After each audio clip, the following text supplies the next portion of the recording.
Hello everyone, उम्मीद करता हूँ आप सब लोग बहुत अच्छे होंगे। आज के इस क्वेश्चंस को हम लोग डिस्कस करने जा रहे हैं। इसमें क्या है कि अभिलंब का समीकरण आपको फाइंड करना है और वो ये आना चाहिए, ठीक है। और जो अभिलंब है ना, वो एक्स के साथ थीटा कोण भी बनाता है, ये भी आपको पता होना चाहिए। बस इतनी इन्फॉर्मेशंस काफ़ी है हमारे लिए। चलिए स्टार्ट करते हैं क्वेश्चंस को। सबसे पहले जो वक्र दिया है ना, उसको लिख लेते हैं। वक्र x की पावर 2/3 है, y की पावर भी 2/3 है और a की पावर भी 2/3 है। अब देखो सिंपल सी बात यहाँ क्या है कि ये कह रहा है कि भैया जो अभिलंब है ना, वो एक्स एक्सिस थीटा कोण बनाता है। इसका मतलब अभिलंब की जो प्रवणता हम लोग निकालेंगे वो हमारी हो जाएगी tan थीटा। क्लियर है। अब बात को सुनिए आगे। अगर एक प्रवणता हम यहाँ से निकाल सकते हैं तो एक प्रवणता हम लोग यहाँ से भी फाइंड आउट कर सकते हैं, जो हमारी आती है dy/dx। तो क्या होता है कि अगर हम किसी भी रेखा को फाइंड करना चाहते हैं तो हमें दो चीज़ें मिल जानी चाहिए। एक तो मिल जाए हमें प्रवणता, ठीक है, पॉइंट की बात याद रखिएगा। एक हमें मिलना चाहिए बिंदु। तो दो चीज़ें अगर मिल जाती हैं तो हम निकाल सकते हैं रेखा का समीकरण। y-y1 प्रवणता यहाँ आ जाएगी और x माइनस का x1, क्योंकि प्रवणता की ज़रूरत पड़ती है और हमें बिंदु की ज़रूरत पड़ती है और किसी चीज़ की ज़रूरत नहीं है। तो आप लोग सोचिए किस तरीके से आप यहाँ कैलकुलेट करेंगे। ओके, एक बात और याद रखिएगा कि अगर हमें बिंदु निकालने होते हैं, अगर हमें बिंदु ज्ञात करने हैं कहीं पर भी, तो हमें वहाँ दो प्रवणताओं की ज़रूरत होती है। हमें दो प्रवणताएं चाहिए अगर कहीं पर बिंदु निकालने हैं। तो यहाँ पर जो अभिलंब का समीकरण है उसके लिए हमें बिंदु की रिक्वायरमेंट है, बिंदु की ज़रूरत पड़ेगी, इसलिए हम लोगों को दो प्रवणताओं की ज़रूरत पड़ेगी। तो एक प्रवणता तो आपको मिल जाएगी डिफरेंशियल करने के बाद, differential with respect to X we get. तो 2/3 पावर आगे, पावर में से एक कम करेंगे तो माइनस के 1/3 बन जाएगा। फिर ये भी 2/3 पावर आगे, पावर में से एक कम करेंगे तो माइनस के 1/3 बन जाएगा। वाई का dy/dx बन जाएगा, बराबर में कांस्टेंट है, उसका आंसर आ जाएगा 0। तो 2/3 y की पावर माइनस के 1/3 dy/dx बराबर हो जाएगा माइनस के 2/3 x की पावर माइनस के 1/3। ये से कैंसिल आउट हो जाएगा, कुल मिलाकर फाइनल रिजल्ट आ जाएगा माइनस x की पावर 1/3 और y की पावर माइनस के 1/3। अच्छा, यहाँ पर जो पावर माइनस में है ना, तो वो जो माइनस में पावर है उसको नीचे वाले को ले जाते हैं ऊपर, प्लस की हो जाएगी। ऊपर वाले को ले जाते हैं नीचे, माइनस की हो जाए प्लस की हो जाएगी।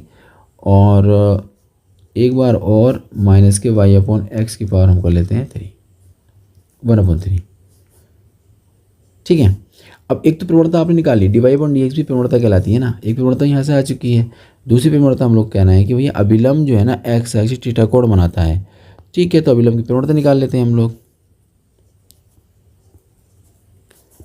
अभिलंब की प्रवणता बराबर tan थीटा। क्लियर है। अब पॉइंट के बाद सुनिएगा, जो dy/dx होती है ना, ये जो ये भी प्रवणता कहलाती है ये, लेकिन स्पर्शी की प्रवणता होती है। स्पर्शी की प्रवणता, अगर मुझे इसको अभिलंब की प्रवणता बनाना है तो क्या करना पड़ेगा, इसमें माइनस लगाना पड़ेगा और इसको 1/, करना पड़ेगा। माइनस लगाकर उसे 1/, कर देंगे तो अभिलंब की प्रवणता बन जाएगी। तो यहाँ पर अभिलंब की प्रवणता कितनी है, tan थीटा है। तो क्या हम tan थीटा को लिख सकते हैं इस तरीके से 1/dy/dx और विथ नेगेटिव साइन? बिल्कुल लिख सकते हैं आप, बिल्कुल लिख सकते हैं, क्योंकि ये अभिलंब की प्रवणता बन जाती है। अब dy/dx का मान तो हमने ऊपर निकाल लिया है, वो यहाँ पुट कर देंगे। यहाँ कितना हो जाएगा, y/x की पावर 1/3 विथ नेगेटिव साइन बराबर tan थीटा। दोनों तरफ से माइनस माइनस कट जाएगा और ये हो जाएगा x/y की पावर 1/3 बराबर tan थीटा। हमने घन कर देते हैं दोनों तरफ, जैसे घन करेंगे ना तो x/y बराबर हो जाएगा tan की पावर 3 थीटा। ओके, इतना हो गया। यहाँ से x का मान क्लियर हो जाएगा, x बराबर हो जाएगा y tan की पावर 3 थीटा। अच्छा, जो रिजल्ट निकल कर आया ना, इसको समीकरण नंबर 2 बोल देते हैं। जो हमें वक्र दे रखा है उस समीकरण नंबर हम 1 बोल देते हैं। जो भी हमने x का मान निकाला है ना, x का मान, वो हम यहाँ पुट कर देते हैं x की जगह, ठीक है। चलिए देखते हैं क्या होता है। लिख देंगे समीकरण 1 व 2 से, तो y tan की पावर 3 की पावर हो जाएगी 2/3। क्लियर है। प्लस y की पावर भी कितनी थी, 2/3, इधर था बराबर में a की पावर 2/3। यहाँ थोड़ा सा कैलकुलेशंस करेंगे। y की पावर 2/3 डॉट tan स्क्वायर की पावर भी 2/3 प्लस वाई की पावर भी 2/3 बराबर ए की पावर 2/3। यहाँ पावर 3 से पावर 3 वाला कैंसिल, तो वाई की पावर 2/3 जो है कॉमन है ना, ये वाला जो है कॉमन आ जाएंगे। तो यहाँ बचेगा 10 और जो पावर बची है ऊपर स्क्वायर थीटा और ये बचेगा प्लस का 1 बराबर में ए की पावर 2/3।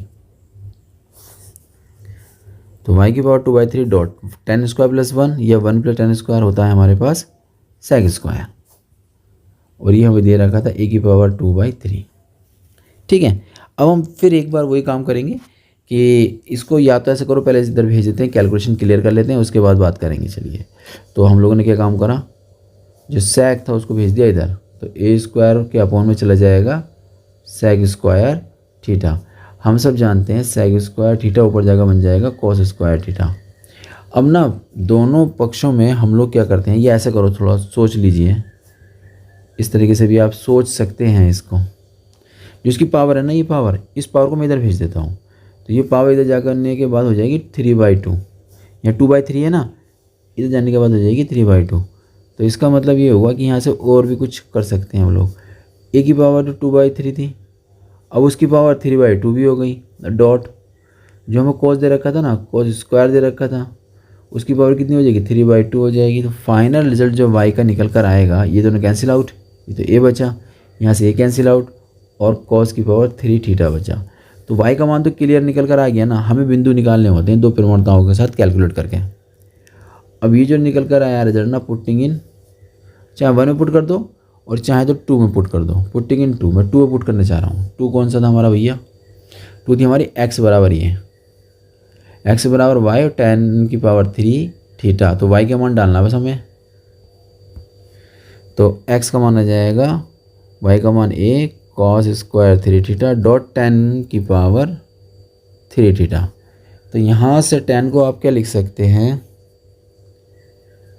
10 को लिख सकते हैं साइन की पावर 3 थीटा बटे कॉस की पावर 3 थीटा, ये से कैंसिल आउट, तो एक्स बराबर आ जाएगा ए साइन की पावर 3 थीटा।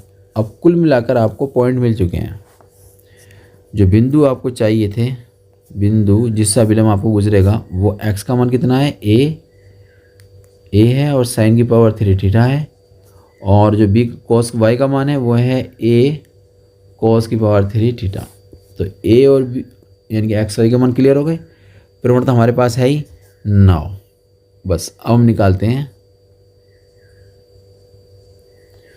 अभिलंब का समीकरण, और हमारा जो प्रूफ करने के लिए दिया गया है इक्वेशन वो आ जाना चाहिए। y1 वो फॉर्मूला था, y माइनस y1, फिर यहाँ पर प्रवणता आ जाएगी, फिर x माइनस का x1 है ना, ये तो फॉर्मूला होता था हमारा, y माइनस के y1 का मान कितना है, a कॉस की पावर 3 थीटा हो जाएगा। प्रवणता tan थीटा थी ना, अभिलंब की प्रवणता कितनी थी, tan थीटा थी, तो वो भी हमने नोट कर दिए। ठीक है, अब यहाँ से ना जो tan है ना भाई, इसको साइन कोस में कर लो। जैसे मैंने साइन कोस में करा ना, अब अगला जो रिजल्ट निकल कर आना चाहिए, यानी कि जो कैलकुलेशन आगे बनेगी वो साफ साफ क्लियर है कि भाई ये जो कोस अपॉन में है ना, उसको इधर मल्टीप्लाई भेज दो, और जो साइन ऊपर है ना उसको भाई अंदर एंटर करा दो। तो यानी कि अगली कैलकुलेशन हमारी बन जाएगी किस तरीके से कि वाई कॉस थीटा बन जाएगा, ए कॉस की पावर 4 थीटा हो जाएगा, एक्स साइन की पावर थीटा हो जाएगा, और ए साइन की पावर 4 थीटा हो जाएगा। इतना हो गया। अब जो प्रूफ करने वाली चीज़ है उसको देख लेते हैं एक बार, क्या है प्रूफ में। प्रूफ में y के साथ कोस आना चाहिए और साइन जो आना चाहिए वो x के साथ आना चाहिए विद नेगेटिव साइन। y के साथ कोस, y के साथ कोस, बिल्कुल सही, y के साथ तो कोस ही आ रहा है और x साइन के साथ आ रहा है, तो मानिए कि हमें उसको इधर लाना पड़ेगा। ठीक है, ले आते हैं, y कॉस थीटा माइनस का x साइन थीटा हो जाएगा, और ये रिजल्ट हम ले जाएंगे इसको इधर, तो ये हो जाएगा a कॉस की पावर 4 थीटा प्लस का बन जाएगा, वो पहले से ही वाला रिजल्ट माइनस में दे रखा है, a साइन की पावर 4 थीटा। जो हमारे पास लेफ्ट हैंड साइड है समीकरण प्रूफ करने के लिए वो तो इजीली आ गई। यहाँ से एक कॉमन ले लेंगे, कोस की पावर 4 थीटा और ये हो जाएगा साइन की पावर 4 थीटा। तो y हो जाएगा कोस थीटा हो जाएगा माइनस के x हो जाएगा और साइन थीटा हो जाएगा। अच्छा, 4 पावर क्या कर सकते हैं आप, 4 पावर को ऐसे लिख सकते हैं ना, जब 4 है पावर तो इसको लिख सकते हैं 2 थीटा की भी इस तरीके से ना, इस तरीके से इसको लिखा जा सकता है ना, तो ये ऐसा बन जाएगा y cos थीटा माइनस के x sin थीटा हो जाएगा। अच्छा, इसको एक बार प्लस में एक बार माइनस में लिखा जा सकता है, एक बार प्लस में और एक बार हो जाएगा ये माइनस में।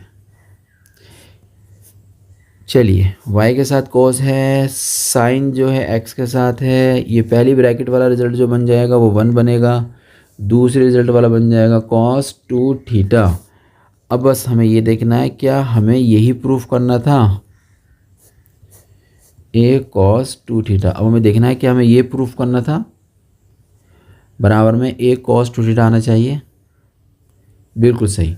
उम्मीद करता हूँ ये क्वेश्चन आपकी समझ में आ गया होगा। हम लोग मिलते हैं नए क्वेश्चन के साथ।